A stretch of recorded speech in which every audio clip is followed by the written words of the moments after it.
हैं? हाँ ये होटल ठीक है, इधर ही खाना खा लेता हूँ, भूख बहुत ज्यादा लगी है।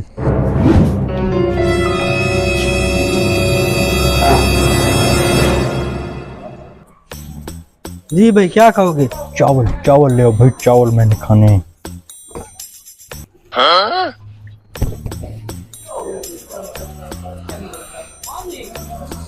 भाई सबर तो करो, मैं खुद रख खैर लेता हूँ। खैर खैर मैं कर लूँ खैर।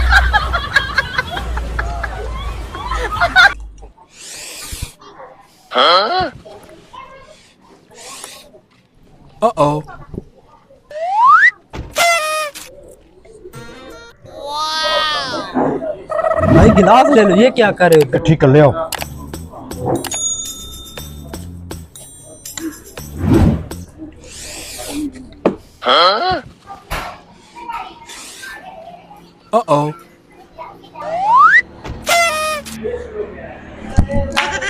कमीज इंसान थे हो क्या? पहली बार खा रहे हो भाई, देख कर नहीं फेंक सकते। खैर है भाई, पेंडू है कोई बात नहीं, खैर है।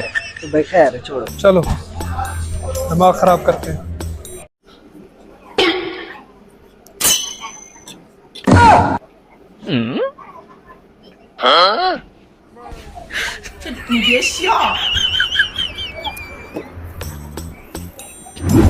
भाई वो पेंडू आ रहे हैं, संभाल के बिल लेना। आने दो।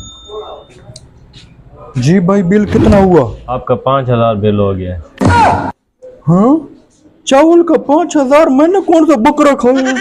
पहले बताना था ना कितना महंगा चावल। आपने भी पहले पूछना था ना, पेट भर के तो खा लिए हैं पेंडू। मैं फिर भाग जाता हूँ। मैं तो भाग थोड़ी रहा, मैं तो शवार वाली जेब में पैसे तो इसलिए इधर मुँह किया है। हाँ ठीक है, पैसे दे दो पीछे। ये लो भाई, इतना महंगा चावल। ठीक है, दोबारा जिधर भी जाना है ना बड़े शहरों में, पूछ के खाना खाना है। ठीक है। मेरे बाप दादा की भी तौबा है, पूरी दुनिया को बताऊंगा कहीं भी जाओ तो बगैर पूछे कुछ नहीं करना, नहीं तो मेरे वाला हाल होगा।